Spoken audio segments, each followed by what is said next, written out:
할렐루야. 우리 사랑하는 성도님들, 새해 첫 주일 예배 여러분과 함께 드리게 되어서 감사드리고 또 반갑습니다. 새해에도 여러분의 가정과 일터와 또 간절한 그 기도 제목들 위에 하나님의 크신 은혜와 축복이 가득가득 넘쳐나시기를 기도드립니다.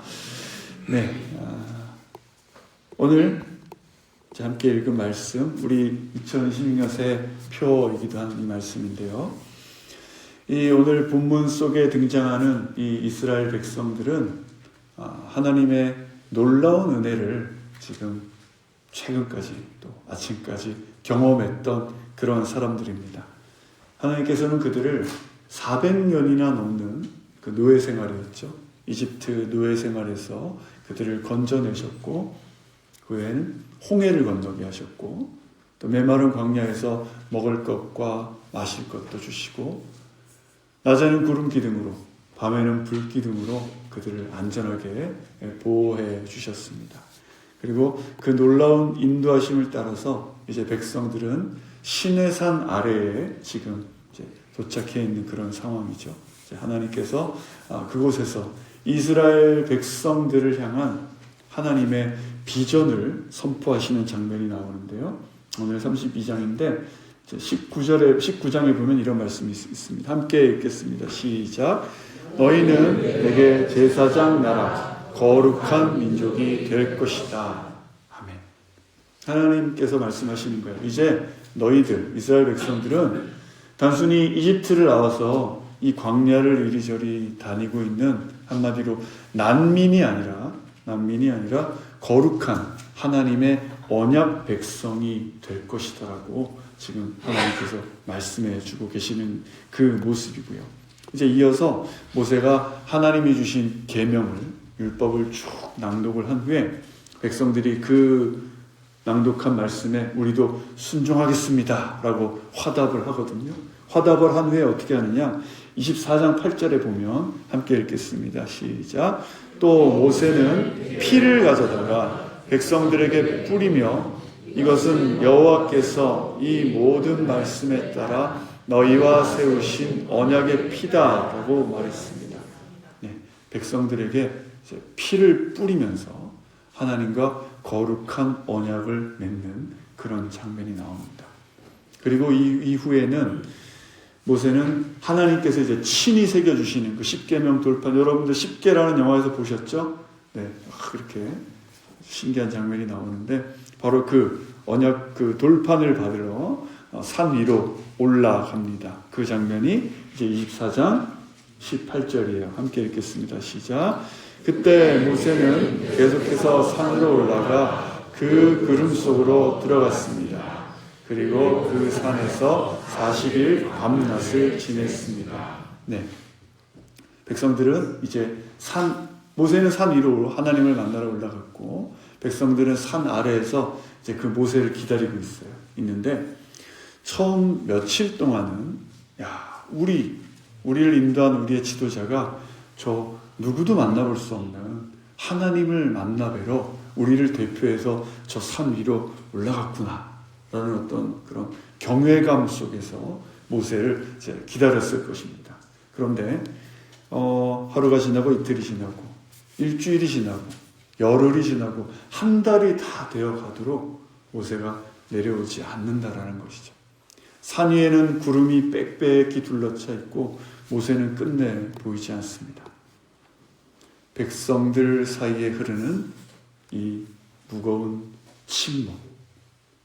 하나님은 더 이상 말씀하지 않으시고 지도자가 사라져버린 이 상황을 어떻게 받아들여야 하는 것입니까? 이 견딜 수 없는 침묵 속에서 백성들의 마음은 이제 흔들리기 시작하죠. 처음엔 우리 지도자가 하나님을 만나러 갔구나라는 어떤 그런 경외심이었다면 이제 그들의 마음은 두려움으로 변해가기 시작합니다. 아니 어떻게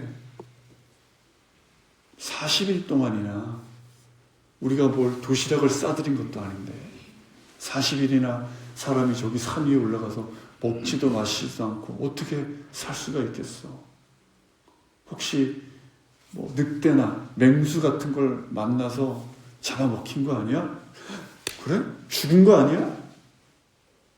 아니 그렇다면 우리를 이집트에서 이끌어낸 그 강력한 리더가 우리 앞에서 사라졌다면 이제 우리는 뭐 어떻게 해야 되는 거야? 누굴 따라가야 되는 거야? 이 험한 광야에서. 이런 마음이 그들 속에 들기 시작합니다. 그러니까 이 사람들에게 모세는 보이지 않는 하나님을 대신하는 눈에 보이는 확실한 증거가 그들에게 바로 모세였죠. 그런데 그 증거가 사라지고 나니까 이들은 하나님도 사라져 버렸다라고 생각하고 있는 것입니다. 이스라엘 백성들뿐만 아니라 우리도 이런 경험들을 종종 하죠. 열심히 기도했는데 응답은 없고 문제는 해결될 기미가 계속해서 보이지 않을 때 우리의 마음을 지배하는 그 감정 무엇입니까? 이스라엘 백성들과 같은 감정이죠. 두려움이라는 것이 생겨납니다. 하나님이 나를 잊으신 건 아닐까? 이 기도의 제목은 언제 응답될 것인가? 아니면 응답되지 않으면 어떡하나? 이런 두려움이 쌓이게 됩니다. 이런 침묵과 기다림의 시간을 견디지 못한 이 백성들은 아론에게 몰려가서 이렇게 요구를 합니다. 출애굽기 32장 1절이에요. 시작. 오랫동안 내려오지 않는 것을 보고 아론 주위에 몰려들어 자 일어나서 우리를 앞서서 갈 신을 만들어 주십시오. 우리를 이집트에서 이끌어낸 그 사람 모세가 어떻게 됐는지 알게 뭡니까? 라고 말했습니다. 자, 여기 말씀을 잘 보세요, 여러분. 지금 이 사람들이 우리는 하나님을 버리고 다른 신을 섬기겠다라고 이렇게 말하고 있나요? 아니죠. 그런 말은 하지 않아요. 그들은 우리를 앞서서 갈 신 이렇게 말을 해요. 그러니까 자신들의 이 불안함을 잠재워줄 대상이 필요하다라는 것입니다. 바로 이것이 두려움이라는 그 감정이 가지고 있는 아주 무서움이죠. 우리의 이성을 마비시키고 우리의 영적인 그런 기억 상실증에 걸리게 하는 것인데 여러분 홍해를 가른 분이 모세입니까? 하나님입니까? 하나님이죠. 네, 당연히 하나님입니다. 그러나 두려움에 사로잡혔을 때 그들은 하나님을 신뢰하는 대신 당장 눈에 보이는 모세를 대신할 수 있는 그 손에 잡히는 무엇인가를 이들은 간절히 원했다라는 거예요. 이 두려움이라는 것이 그들을 누가 여호와 쪽에 서겠느냐 했죠. 두려움이라는 것이 그들을 하나님 쪽이 아닌 하나님의 정반대편으로 그들을 몰아가고 있는 지금 그 상황인 것입니다. 그래서 그 상황 속에서 만들어진 것이 이제 금송아지인데 금송아지를 만들어 놓고 그 금송아지에게 32장 4절에서 이렇게 고백을 합니다. 시작. 백성들이 가져온 것으로 송아지 모양의 틀에 붓고 연장으로 다듬어 우상을 만들었습니다. 그러자 그들은 이스라엘아 이것은 너희를 이집트에서 이끌어낸 너희 신이다 라고 말했습니다. 자, 금송아지를 만들어 놓고 이제 그것을 보면서 뭐라고 하느냐. 이들이 이집트에 있을 때 그 수많은 이방신들을 봤을 거 아니에요. 그죠? 그러니까 자, 니들 기억하니? 이거 거기 이집트 그 신전에 가면 있던 그 금송아지야. 이거라니까 라고 말하는 게 아니다라는 거예요. 그걸 만들어 놓고 이집트 신 중에 하나라고 부르는 것이 아니라 우리를 이집트에서 이끌어낸 신이라고 이들은 말하고 있어요. 무슨 말입니까? 그들은 그들 나름대로는 하나님을 지금 경배한다라고 생각하는 것입니다. 금송아지를 만들어 놓고 이게 어떤 이집트의 어떤 다른 금송아지 신이 아니라 이것을 하나님이라고 생각하면서 하나님을 예배한다라고 이들은 생각하고 있었지만 이것은 철저히 자기중심적인 그런 신앙을 보여주고 있는 것이죠. 그들은 그 모세가 산에 올라가 있는 동안 느꼈어요. 뭘 느꼈냐면 자신들이 통제할 수 없고 내 눈에 보이지 않고 40일 동안이나 광야에 우리를 내버려두고 아무런 말씀도 없이 침묵하는 그런 신을 견딜 수가 없었던 거예요. 그래서 눈에 보이고 만지고 쓰다듬을 수 있고 자기들이 원하는 곳에 갖다 놓을 수 있고 그 밑에 절할 수 있는, 자신들이 조종할 수 있는 금송아지 하나님을 지금 만들어낸 것입니다. 이것은 신앙이 아니죠. 내 불안함을 해소하기 위해서, 내 속에 있는 두려움을 없애기 위해서 하나님을 지금 이용하고 있는 것입니다. 두려움이라는 것, 인간이라면 누구나 가지고 있는 감정이지만 이 두려움이 가져오는 가장 큰 문제는 결국 하나님을 기억하지 못하게 한다는 것입니다. 그리고 동시에 다른 것을 자꾸 의지하게 만들죠. 사랑하는 성도님들, 우리에게는 이런 우상이 혹시 있으십니까? 없으십니까? 특별히 우리가 어떤 형상을 깎거나 만들어서 가지고 다닌다거나 여러분의 거실에 어디 이렇게 올려놓고 맨날 본다거나, 우리는 그러지 않으니까 나는 우상 숭배를 하는 사람이 아니다라고 말씀하실지 모르겠으나, 우리가 너무나 잘 아는 우상의 정의는, 우상이란 무엇인가? 내가 하나님보다 더 중요하게 여기는 것. 그것이 없으면 내 삶의 의미가 없다고 느끼게 만드는 그 모든 것이 바로 우상이라는 것입니다. 새롭게 시작하는 이 2026년 새해에 나는 하나님을 믿는다라고 말은 하고 있지만 내 삶의 가장 어려운 순간, 두려운 순간, 위험한 순간에 하나님의 뒤가 아니라 이 금송아지, 우상의 뒤에 나는 항상 숨는 사람이었던 것은 아닌지 우리의 삶을 정직하게 한번 돌아보시기를 바랍니다. 자, 그리고요, 더 마음이 아픈 것은, 지금 이 말씀의 이 상황 속에서 더 마음이 아프고 더 비극적인 것은, 지금 이 순간 백성들이 이 금송아지를 만들어 놓고 이 난리를 부리고 있는 이 순간 산 위에서는 무슨 일이 벌어지고 있느냐는 것입니다. 산 아래에서는 금송아지를 만들어 놓고 춤추고 제사 드리고 그러고 있는데, 지금 산 위에서는 하나님께서 백성들에게 율법을 주고 계셨어요.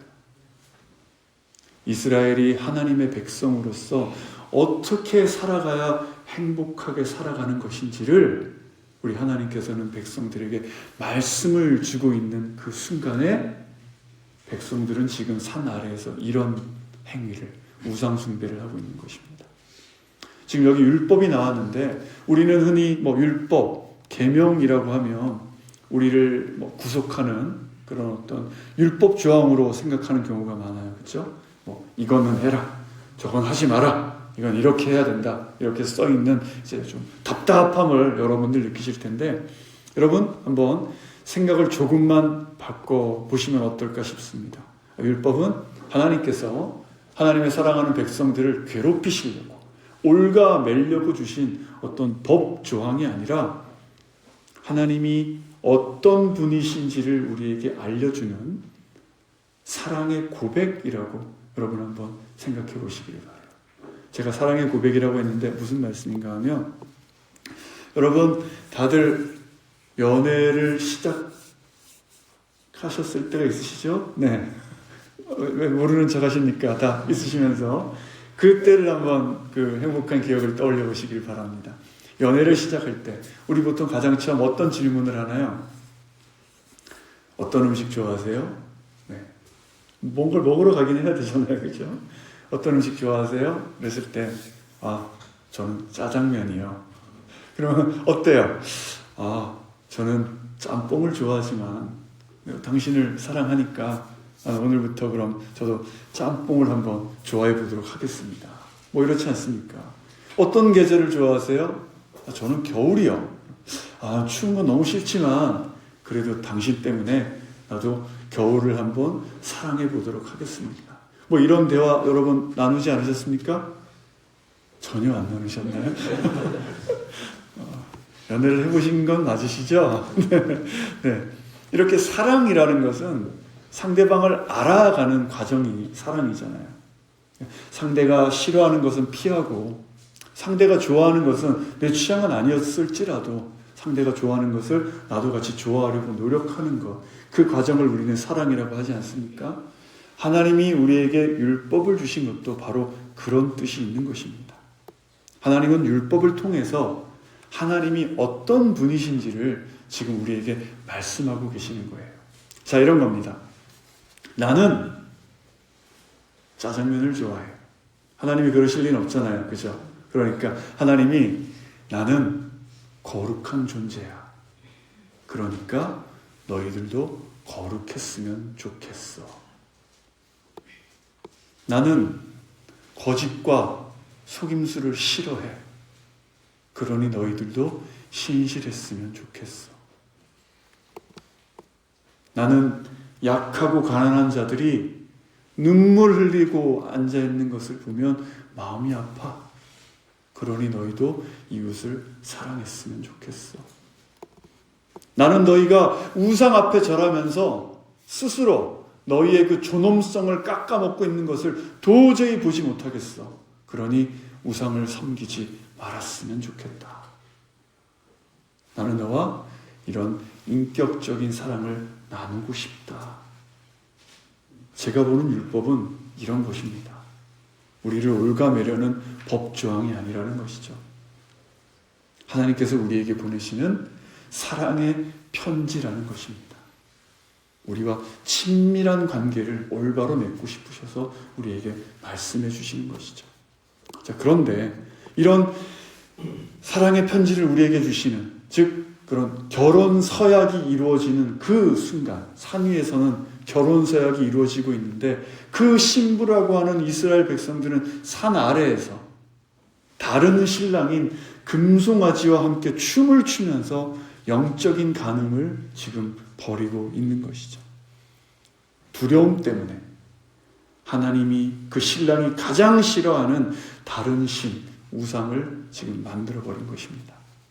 자, 그리고 산에서 내려온 모세는 이 처참한 광경을 보게 되죠. 금송아지 주위에서 춤을 추고 노래를 부르고, 또 이 원어적인 내용으로 살펴보면 이방인들이 우상에게 제사를 지낼 때 했던 그런 아주 음란하고 방탕한 그런 행위들까지도 다 내용에 나오고 있습니다. 그 모습을 본 모세는 하나님이 친히 새겨주신 그 돌판을 던져서 깨버릴 정도로 그런 거룩한 분노를 나타나게 되죠. 그리고 외칩니다. 32장 26절입니다. 시작. 모세는 이것을 보고 진영 입구에 서서 누가 여호와 쪽에 서겠느냐 내게로 오라고 말했습니다. 그러자 레위의 아들들 모두가 모세 앞에 모여들었습니다. 자, 금송아지를 만든 그들에게 외쳤죠. 뭐라고요?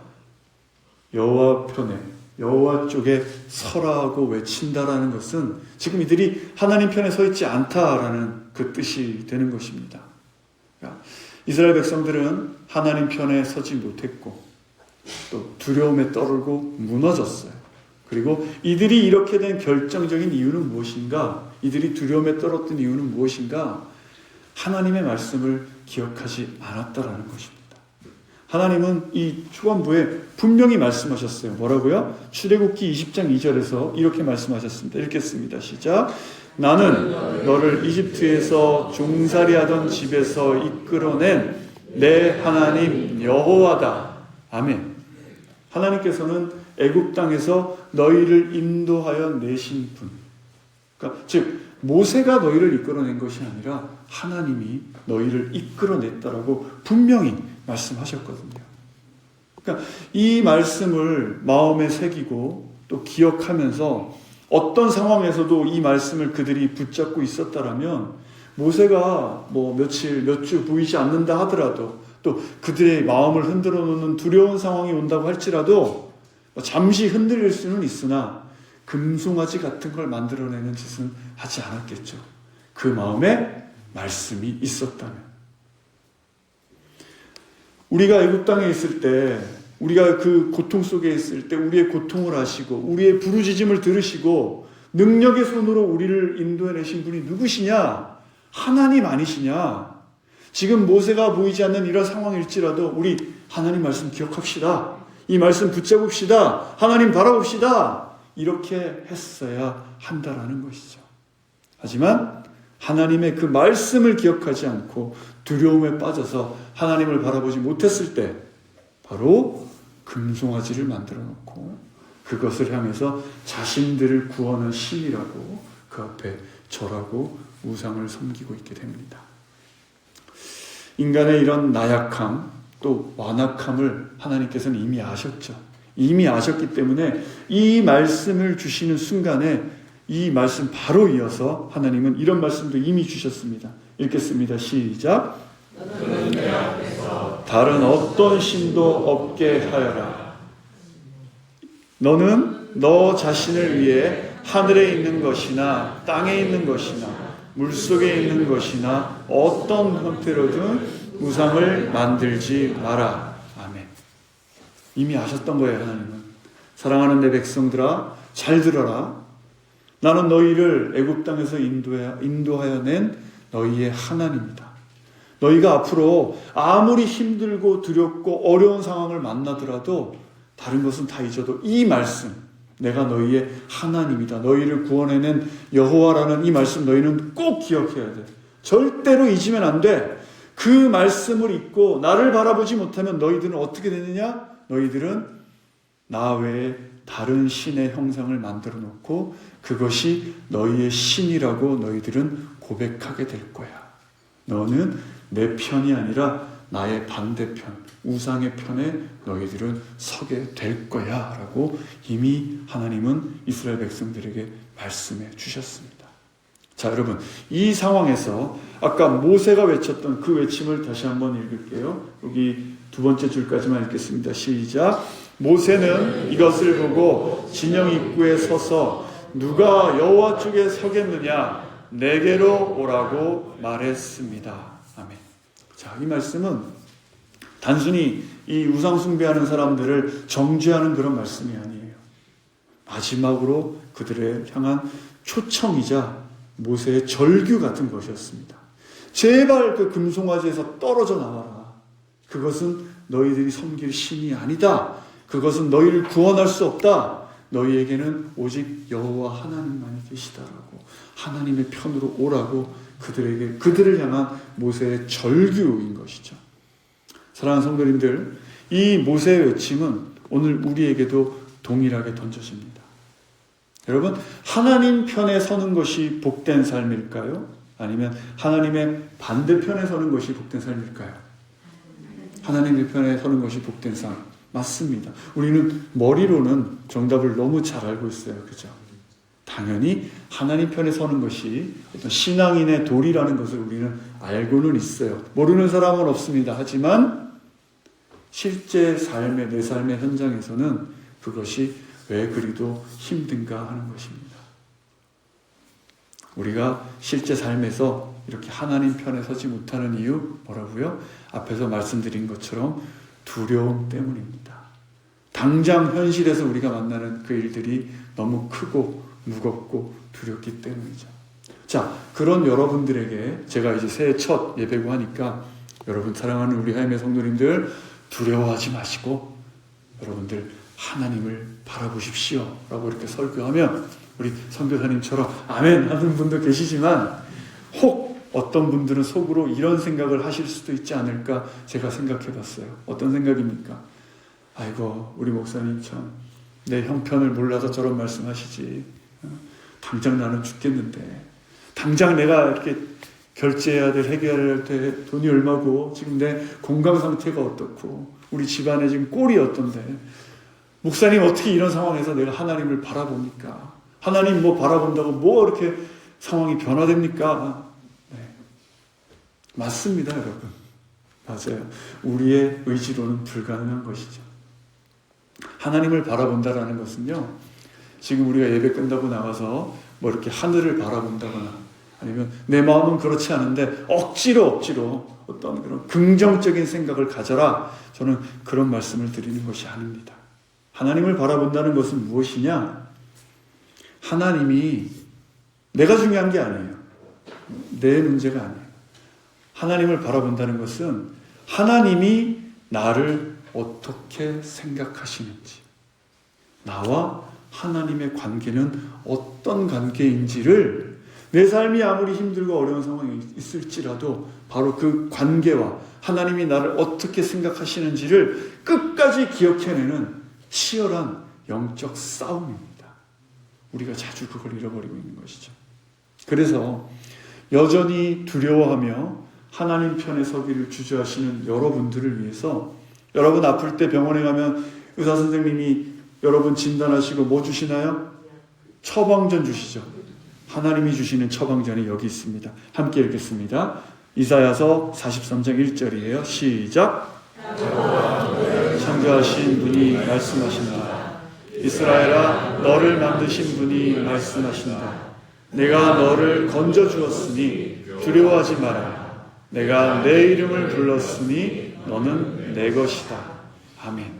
자, 여러분, 이 말씀을 제가 살짝 갖고 왔거든요. 저기 맨 위에 있죠? 땡땡아라고 되어 있는데 거기에 본인의 이름을 한번 넣어보시길 바랍니다. 저 같은 경우는 뭐가 될까요? 수원아가 되겠고, 아침에 있는 분들은 누구야가 되겠죠. 자, 자신의 이름을 넣어서 다시 한번 우리 크게 읽겠습니다. 시작. 수원아, 너를 만드신 분이 말씀하신다.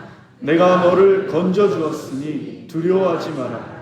내가 내 이름을 불렀으니 너는 내 것이다. 아멘. 자, 이 말씀 속에 우리가 두려워하지 않고 하나님 편에 서야 되는 세 가지 이유가 담겨 있는데, 첫 번째는요, 너를 만드신 분이 말씀하신다라고 하고 계세요. 여러분, 나를 만드셨대요. 내가 잉태되기 전부터 나는 너를 알았고 내가 너를 만들었다. 네가 이제까지 걸어온 길, 너의 상처와 추억들, 너의 삶, 그 모든 것이 내 손길 안에 있다. 너는 우연히 이 세상에 던져진 존재가 아니라 내가 정성껏 빚어 만든 나의 소중한 존재다라고 하나님께서 여러분에게 말씀하고 계십니다. 그리고 무엇입니까? 내가 너를 건져주었다고 말씀하고 계세요. 여기 건져주었다는 말은 무엇입니까? 구속했다라는 말이에요. 구속했다 뭡니까? 값을 치르고 너를 샀다라는 뜻이잖아요. 하나님은 말로만 우리를 사랑한다 하시는 분이 아니라 하나뿐인 아들 예수 그리스도를 우리에게 주셨어요. 핏값으로 우리 대신 지불하시고 우리의 생명을 사셨어요. 우리를 죄에서 건져내셨어요. 내가 너를 건져 주었으니. 그리고 우리를 건져내신 후에 뭐라고 말씀하시느냐? 너는 내 것이다 라고 말씀하고 계세요. 우주 만물의 주인이신 창조주 하나님께서 나에게 말씀하십니다. 뭐라고요? 너는 내 것이다. 우리 송구영신 예배 시간에 말씀드렸죠? 내 위에 하나님의 이름을 쓰셨다고요. 나에게 하나님의 이름의 도장을 찍으셨어요. 그렇게 이름까지 찍어놓은 그렇게 소중한 너를 내가 왜 방치하겠느냐? 세상은 몰라줄지라도 너는 내 것이기에 내가 너를 지킨다. 내가 너를 만들었고 너를 샀고 너는 내 것인데 내가 어떻게 너를 포기하겠느냐? 너를 사랑한다라고 지금 말씀해 주고 계십니다. 네, 이스라엘 백성들은 두려움 때문에 나는 너희를 애굽에서 인도하여 낸 너의 하나님이다라고 하는 그 한 줄에 너무 중요한 그 말씀을 기억하지 못하고 믿지도 못하고 하나님을 바라보지 못해서 하나님의 편이 아닌 우상의 편에 오늘 썼습니다. 하지만 우리는 두려운 상황에 있을지라도 여러분 이 말씀 꼭 붙이시길 바라요.